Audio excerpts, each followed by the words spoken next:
I wanted to introduce myself, James Phillips. I'm the console lead at HashiCorp.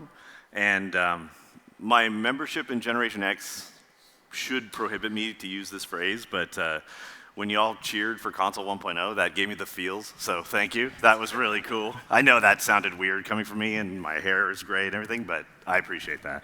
So anyway, the topic of this is console and complex networks, and I'm excited to see such a turnout for this, because this sounds pretty kind of nerdy, but this actually is stuff that we've basically applied knowledge from years of experience using console ourselves and listening to our customers and users on the road to 1.0. So let's get into it. We'll start with just kind of a quick introduction to console, give you an overview. As was mentioned in the keynote, console is kind of the piece that connects all of our tools together and is used in your own infrastructure to connect your applications and services together. So it combines a few different sort of aspects in interesting ways. The sort of heart of console is service discovery, configuration, and orchestration. So when you have your application broken up into a series of services, you need to have ways for the services to locate each other. It's a really basic requirement once you have microservices. So you can register services with console, and a service is really just kind of an IP and a port number. There's various ways to do it, kind of statically with configs or via our APIs, and then you can discover them using our HTTP APIs and using DNS. So the idea there is that console can kind of glue into any existing applications that you have. They don't have to integrate with console directly. If they can look up a host name, then they can use console's service discovery. We do some really interesting load balancing, basically by just shuffling the results from DNS queries. So you don't need to, for your internal services talking to one another, you don't need to deploy separate load balancers as part of that. You can remove moving pieces once your stuff is in service discovery. You can manage dynamic parts of your runtime configuration using our key value store. So you can store settings for your applications. You can use it to turn features on and off at runtime. And you can kind of integrate with anything in a lot of different ways. So you can do first-class things like Vault and Nomad. They just talk to console directly using our client libraries. You can use the DNS interface to integrate with some crusty thing you don't even know how to compile anymore, can still use console because it can do DNS lookups.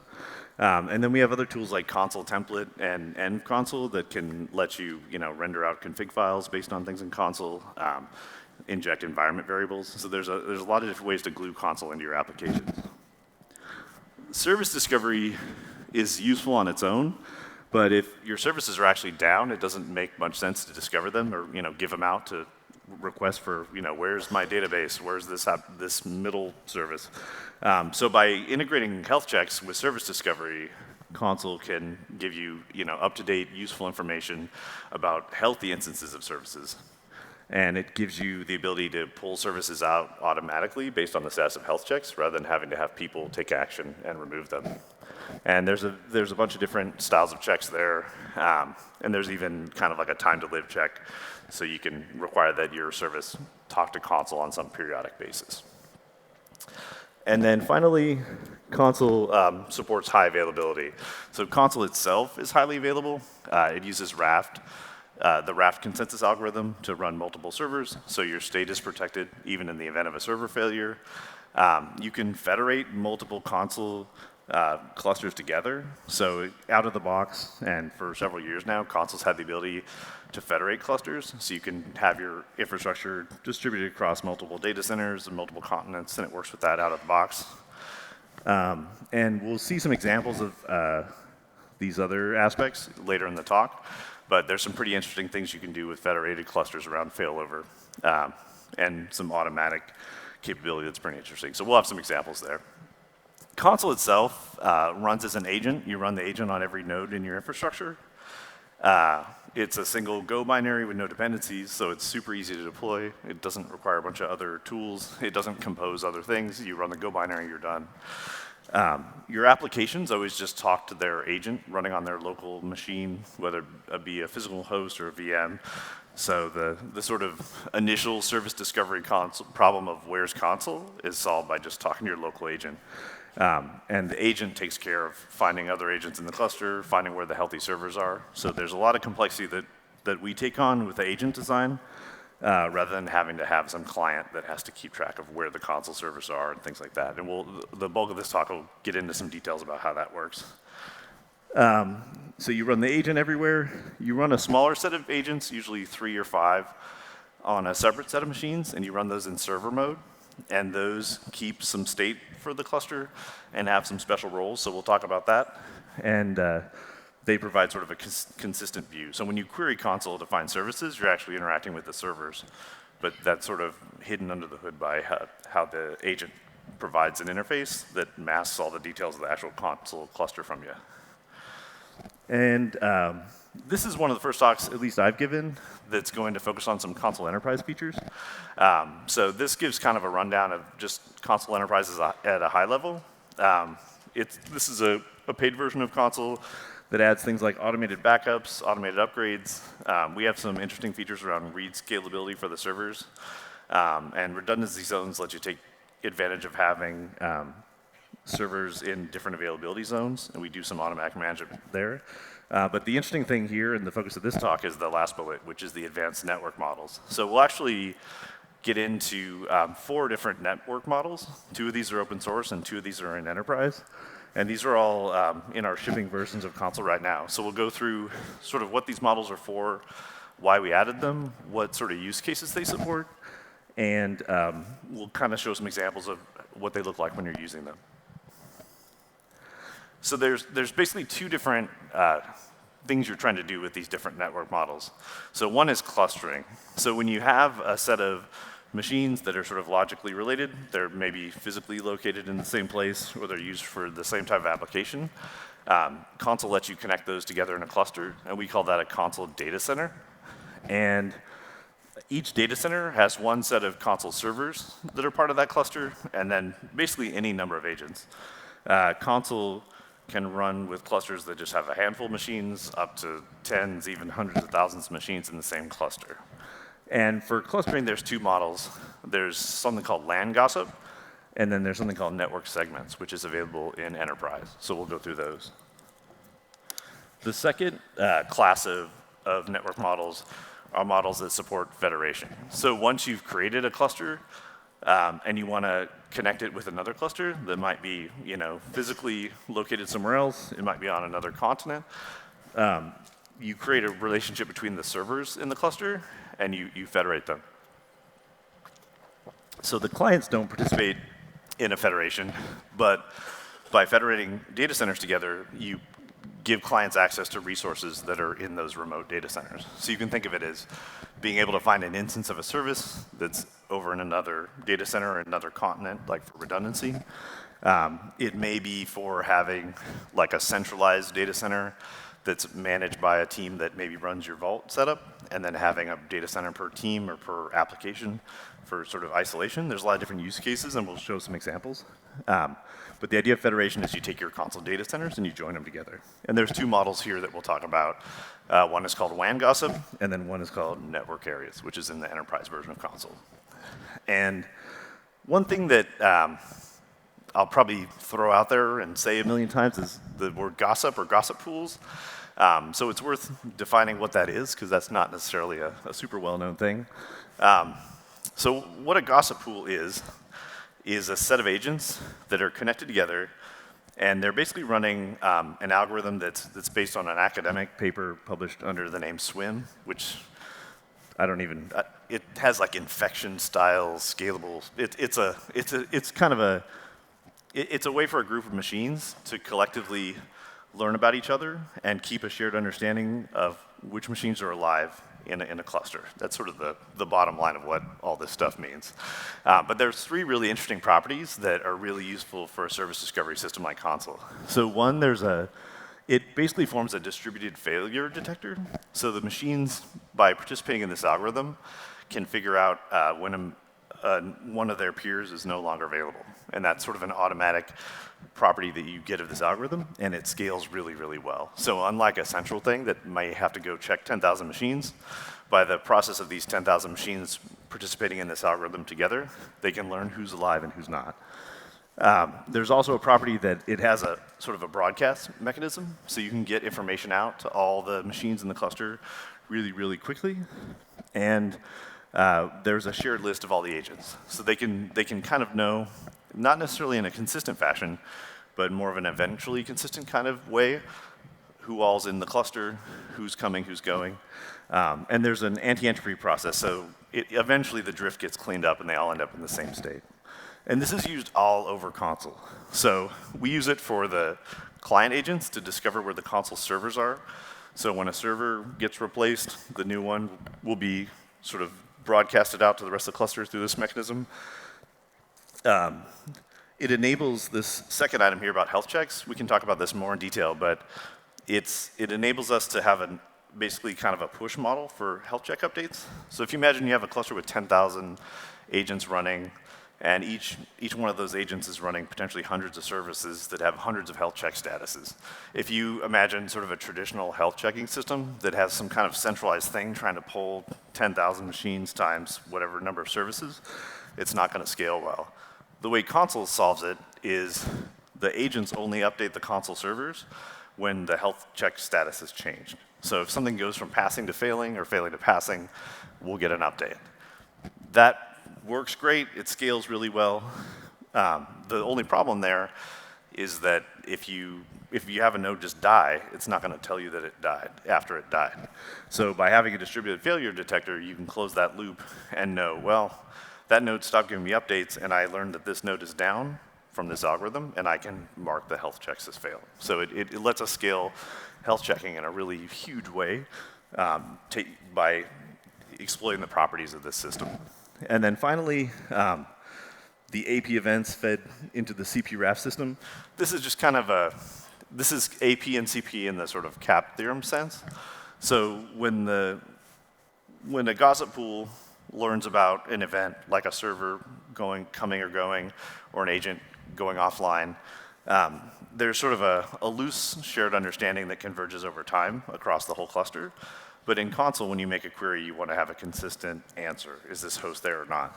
And we feed those sort of available and partition-tolerant events into our consistent and partition-tolerant system via RAF to give a consistent answer at the leader. So whoever the current leader is takes the events from the gossip pool and puts them in the catalog by running them through RAF. So that's how we it's a very interesting property that we sort of marry those two styles of systems together to get a lot of benefits inside of Consul. So this is a lot of words, and it's hard to explain this stuff because there's a lot of subtle things. So this is just kind of a animation showing what the gossip pool is doing. So these bubbles all represent different Consul agents. In this case, the agent on node A is doing a health check on node X. It sends a probe. It doesn't get an ACK. It asks its peers to probe it. They send a probe. They didn't hear back. It also tried to send a TCP message to it. It didn't hear back. There's a lot of detail here, and actually John Curry's lifeguard talk tomorrow will talk about a lot of work we did to make this reliable and work really well even at very large scales. But there's kind of a process where there's some extra vetting that goes on to make sure that that node is really there, because the consequences of declaring it failed are pretty high. But eventually, that process completes, and this node gossips out that that node has failed. So now there's a shared understanding in the cluster that that node X is dead. There's a node that on the end there that didn't get the message. So through the periodic anti-entropy sync process, they compare nodes, and the lone node realizes that X is gone and reacts. So we have published papers. This paper in particular gives details about sort of how we changed the base swim paper, like sort of things we did to implement to make that work, and then additional things we did on top to optimize it for basically behavior we saw in sort of real world cloud environments. So this is definitely worth a look. And yeah, John Curry's talk, I think tomorrow, is going to cover this in detail. So applying clustering, federation, and the gossip pool concepts into how Consul actually uses them, we'll go through that now. So here's the sort of concept of operations. We have a collection of of machines. Each box represents a machine, and each console color box represents a console agent running on that machine. So we've got 6 clients and 3 servers. They're logically related, so we've got them in something called DC1, like Data Center 1. This is a collection of machines that are all related. So the shaded background sort of represents that they're participating in one of these gossip pools all together. Raft runs, we elect the leader, so that one's the leader, and it begins replicating state out to the servers. So we have a highly available setup with 3 servers, we have a leader, we have clients. What can we do with this? Here's a basic example. So this client wants to write the word world into the hello key. So it makes some application on there makes a request to that client. It forwards that request to just one of the servers. It doesn't know anything about who the leader is. It internally gets forwarded to leader, it gets written, and it gets replicated. So that's just a really simple sort of end-to-end example of writing a key. When you want to request that same key back, same thing. In this case, we're asking the leader to make sure we have a consistent result. There are some different modes that Consul offers to let you read from just any server, but you might get a stale result. There's a lot of sort of low-level controls like that. But we have a basic data center doing service discovery, all the features of Consul. Let's say you've got another data center you brought up on, the first one, DC1, was in California, DC2 is on the East Coast. So you replicated all your stuff, you have another set of machines that are independent, they're in their own gossip pool, and you want to be able to make requests to get service discovery and key value information from one data center to the other. So you've got 2 clusters, now you federate them. So you create a relationship between the sets of Consul servers in the 2 data centers. And then once you've done that, then a client can say, hey, put this key over on the servers in data center 2. And Consul, because the clusters are federated, knows how to route to some server over there. It knows how to send it to the leader. So now by making a simple relationship between your 2 sets of Consul servers, you can make requests between them. You can discover services over there. You can get at the config information. They're completely interconnected. So that's really the whole point of this talk is to describe all the mechanisms we have to make that work. The sort of end result of all these mechanisms is to have it just work like that. The reason we've had to make more advanced networking models is that it's not always possible to have simple network configurations. So we've learned from our customers and our users that I can't connect all my data centers worldwide in a big mesh. I have sets of things that can't talk to each other. Or I don't trust this team, so I want them in this data center because I don't want to run more servers, but I need to isolate them from everybody else. So these are the kind of use cases we'll get into in detail. So we'll start with the first model for clustering, which is LAN gossip. So this is what you get when you join a cluster together to form a data center. It's in the open source version of Consul. It's been there since day 1. This is like kind of the bread and butter of what you do. So it's basic clustering. The agents are all homogeneous, so they're all sort of treated the same, and they're in a full mesh. Service discovery works via DNS and HTTP. The KV store works. There's some interesting nearest neighbor routing. We'll show some examples of that. So what do you use this for? Maybe you've got a web application. So you've got several services there. You've got a database. You've got your Consul servers. You want your web service to find the user service or the search service and make requests to it. Super simple. You're running a client agent on each machine along with your services. You've got your 3 Consul servers. Maybe things get more complicated. So maybe you start running multiple instances of each of those services in something like an auto-scaling group. So if in the first case you could have gotten away with putting something in a config file, in this case you really can't because they're coming and going depending on load. So you've got this more complicated setup. But Consul, if you were using Consul from the start, your services don't really care. They're just going to do DNS lookups for something like give me search.service.consul, and Consul will give you back a healthy one. Here's another use case. Maybe you just have a huge compute cluster. So you're running Nomad. You've got 10,000 Nomad clients all in one Consul data center. So you have some completely automated thing placing stuff potentially anywhere. So now you're relying on Nomad's integration with Consul to register jobs it's placed on the various machines into Consul so that they can find each other. So these are all basic use cases, but they can extend from, a simple, a web app with a handful of services to some massive cluster with thousands of worker machines with jobs being dynamically placed and moved and killed on the fly. So as we mentioned, this kind of, the LAN gossip, it depends on having a high-speed, low-latency network. So this is really designed for, good networking that's all available and close. You wouldn't run LAN gossip across different continents or even with, you don't want ping times over a few handful of milliseconds kind of thing. Raft also depends on a timely sending of messages between your Consul servers. So there's kind of like a soft real-time aspect implied here. And they do have to be a full mesh. As we saw in the gossip example, the node A chose to probe node X, but in general, any node could choose to probe any other node as part of the gossip system. So you can, you basically have to have every machine in this cluster open to speak based by default port 8301 on UDP and TCP protocols. For security, the gossip protocol uses AES and a shared key, and then the RPC, so those black lines we saw going from the clients up to the servers and between the servers, that's all secured with TLS. We do have an ACL system, so you can protect the state of the servers and set up roles for your different applications and how they can access Consul.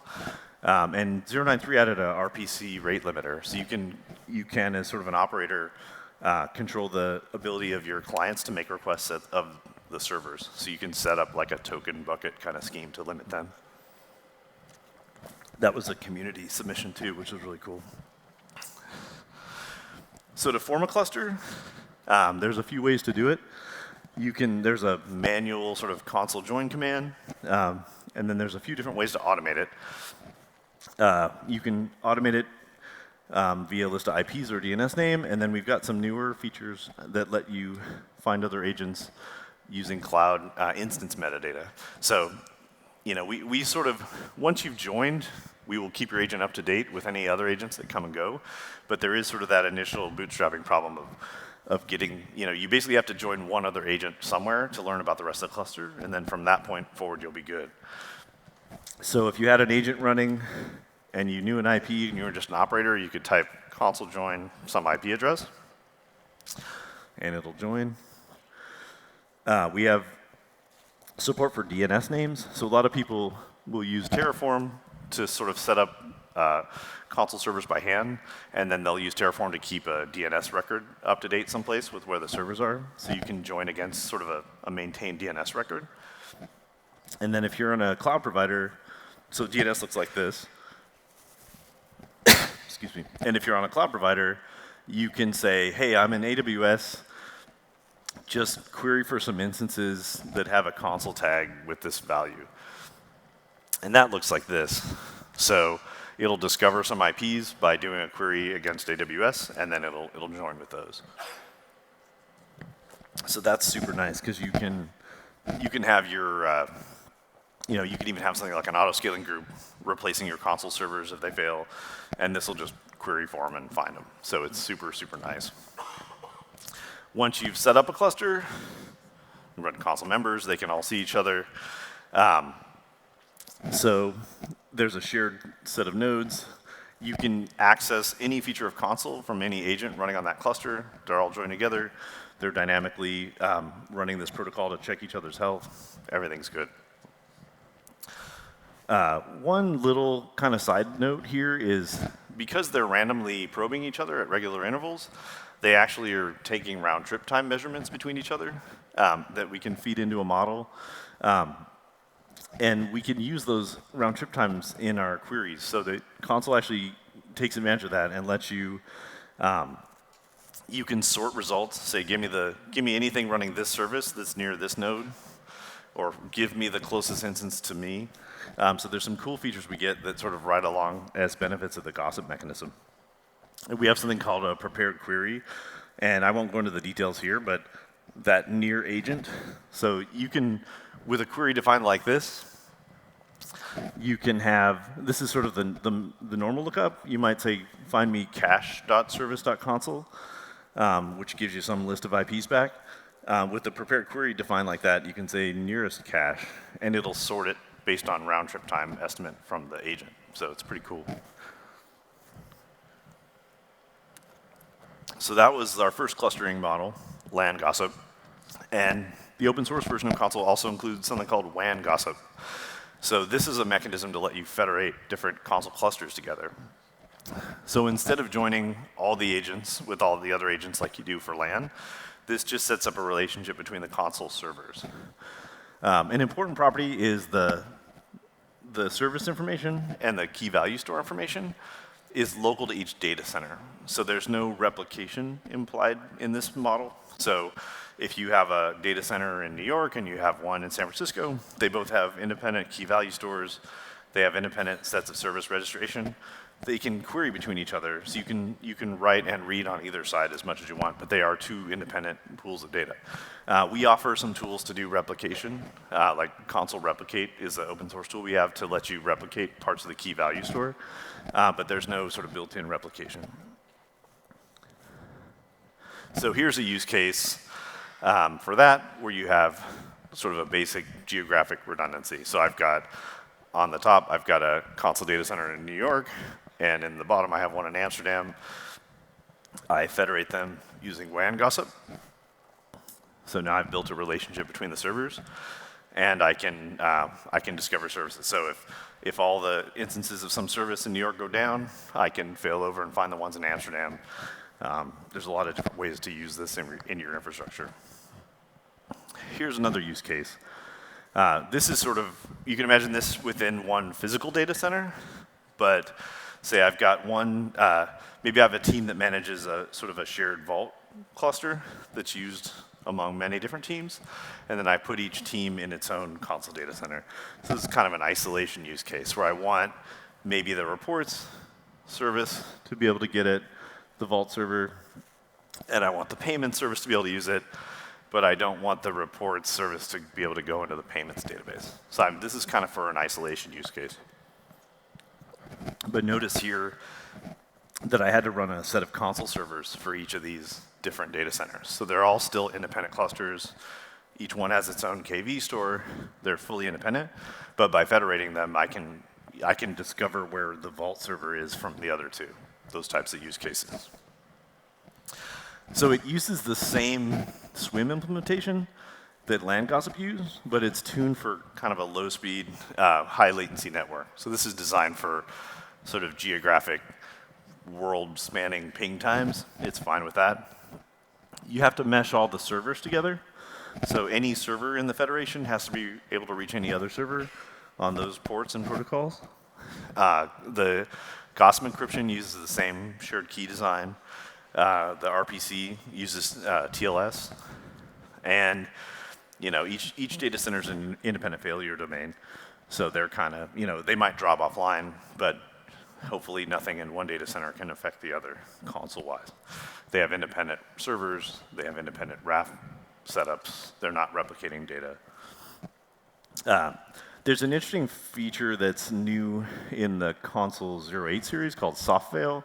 So the initial cut of this, you'd have sort of the information from all servers. Like, let's say you had 3 different data centers that were federated. You had one in San Francisco, one in New York, and one in Amsterdam. In the earlier versions of this, say New York and Amsterdam were having trouble communicating with each other, but San Francisco and New York were fine. The flapping between those two could actually affect the ability for San Francisco to talk to New York. We fixed that. So now we take the information from the WAN gossip pool about servers being down and sort of feed that in as informational, but we don't actually stop using a server unless we're actually getting failing requests. So you can have a problem with some of your members in this pool, but it doesn't affect all the other members who may have connectivity, because you might have different links that are vastly different performance-wise and reliability-wise. So soft fail's a super interesting update that we've done recently, if you have older experience with this. And then the rate limiter and the ACL story is the same. So to form federations, it's really similar to LAN gossip. So you can manually join, you can use the cloud stuff. Once you join, you can see all your servers. A new thing is you can see the data centers that are federated with you. So those are different things you can make requests against. I can go ask for what are the services in Amsterdam, being on one of the New York servers or agents. I can ask for details about a particular service. I want to find all the Redis instances over there. There's also the ability, you can see there's two sets of addresses. So we have the ability to use, for service discovery, you can use one address within a data center, and then you can use some other address if you're being reached from outside the data center. So a lot of people with hybrid setups, they might have some local stuff, some infrastructure that they run themselves on premises, and they're interacting with like 2 different cloud providers or whatever. So this supports, if you have NAT or VPN type setups, you can usefully discover a service and give it an address from when it's being reached from the outside. You can use DNS to find things. So I'm in New York and I'm trying to find an instance of Redis in Amsterdam. KV works. In this example, so I wrote a key in Amsterdam. I'm trying to read it back from New York. That doesn't work because the New York KV store is independent. So I need to fetch it from Amsterdam as well. And this is an interesting example. So this is, if I've got a federation, and for this use case, we have our 2 data centers, I can actually create this query and say that if you don't find it in New York, try looking for it in Amsterdam. And this is a query template, so it applies to any DNS lookup that's in the .query.consul namespace. So by defining something, I had a query called HA. So if I dig for HA Redis.query.consul, it finds the ones in New York, everything's fine. Say something bad happens and all those go down in New York, I run the same query again and I get the ones in Amsterdam. So I defined a static list of data centers to fail over to, and Consul just sort of does that under the hood. The neat thing about this is that query is registered centrally. So like that's an object that's created in Consul, and then applications just use the name and run the query. So that failover logic was defined in one place, and it's consumed by any number of applications just doing these DNS lookups. And that can be changed at runtime, that can be changed dynamically. And it's logic that you don't have to put in all your applications to understand how to do failover. So advanced clustering. So we looked at sort of a basic clustering model with LAN gossip. Consul Enterprise adds an advanced clustering feature called network segments. It's very similar to how LAN gossip works, but it's applicable when you can't have a full mesh among all your agents. So it lets you create different segments within a cluster of things that can talk to each other network-wise, and you can create them distinct so they don't have to fully mesh. So let's look at some examples of that. So in our previous slide, we sort of had, within a data center, we were running with a bunch of different clusters just for isolation. We had to run 3 sets of servers for each one. This is kind of a more cost-effective version of that configuration using network segments. So we have one shared set of Consul servers in the default segment, and then I've created 3 other segments for the Vault, Payments, and Reports apps. And those are all distinct segments. And each segment has to have a relationship with the servers, but between the segments, they don't interoperate. So maybe my network rules allow just the traffic to Vault, so they can both use Vault, but it doesn't allow any other traffic on any other ports between those segments. And none of the gossip has to be flowing between those segments. So each of those 3 and the servers are in independent gossip pools. So this is a super common request we got from a lot of large-scale Consul users. is they said, well, these are kind of related, but we don't really want to run a whole bunch of console servers, especially for this thing with only 3 other agents in it. But there's no way that this thing is going to be allowed to do gossip with all these other servers. So by being able to compartmentalize your data center into different segments, you can sort of meet your network requirements and not have to run a massive set of console servers. And since you're sharing servers, you also can share your KV store more easily. You're all in one service catalog. So for cases where, like, you have sort of Vault is shared but nothing else is shared, you can sort of mix and match like that. You can have a small number of shared services that are maybe in the default segment, but otherwise the segments are independent network-wise. So all really similar to what LAN gossip requires, except that each segment's kind of on its own port. Encryption's the same story, TLS is the same. The client agents don't have to have any connectivity outside of their segment except to the console servers. So they're each in their own isolated pools. When you form clusters with segments, the servers, you basically just configure the list of available segments and assign them port numbers and potentially different interfaces if the server is a multi-homed thing. On the client side, you simply list which segment you're in, and then you join the same way as you did for LAN gossip. So it's really easy to use. When you have a completed cluster, you can list, like this is run on a server, so it can see across all the segments, and then you can isolate your list to just a particular segment. So KV works the same. Catalog basically works the same. But there is the ability to filter to find a service inside of your segment, and we can show an example for that. So using the same prepared query feature, we just set a filter. We say, find that service name, but find the one that's in the segment for the agent that's making the request.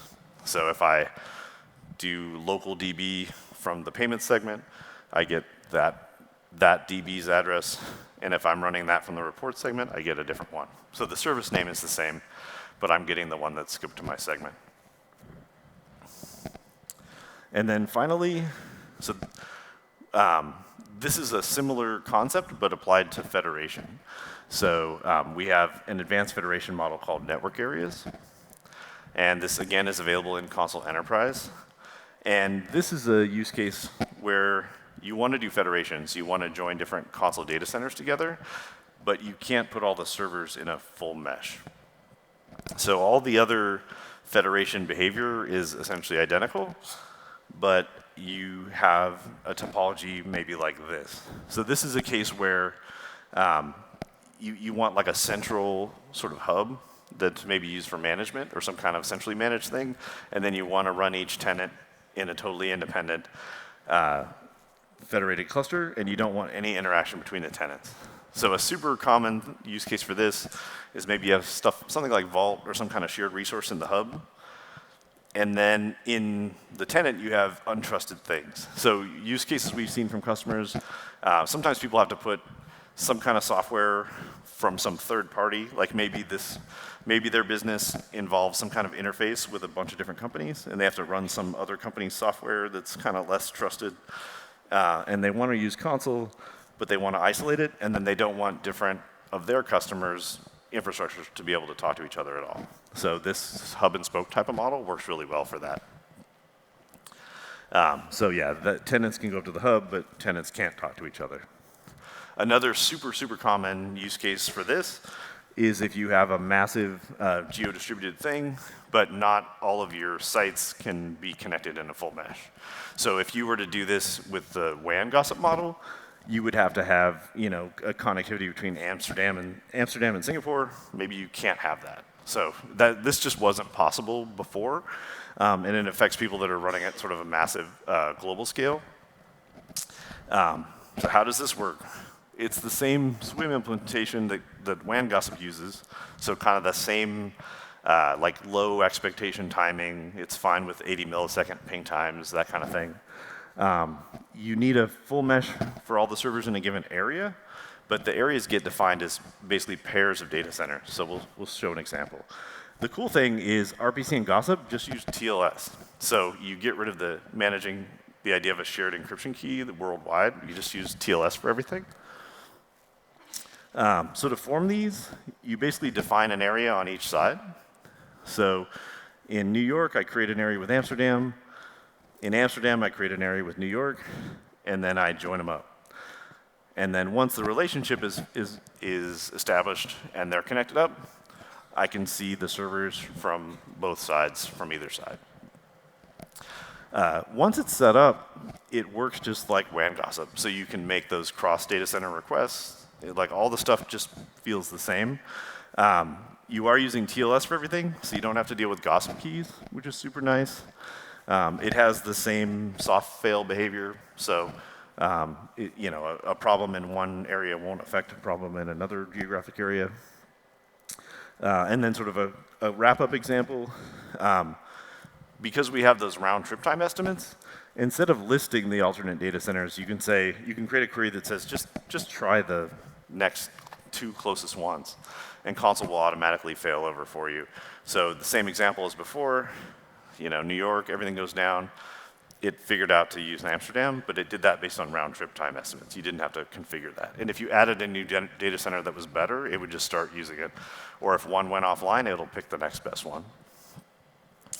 So in conclusion, our existing tagline added on any network topology. So this stuff came out of, these 4 models came out of experience with lots of real world use of Consul.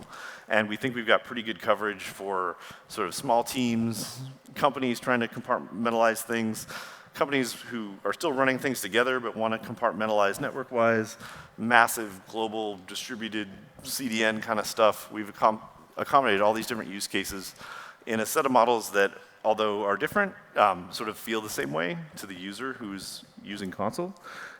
They can all be used simultaneously, so you can incrementally adopt these. You don't have to move everything worldwide over to one. It sort of exploits the gossip properties that we have in interesting ways. And the gossip properties apply across all the different models. And that's it. Thank you.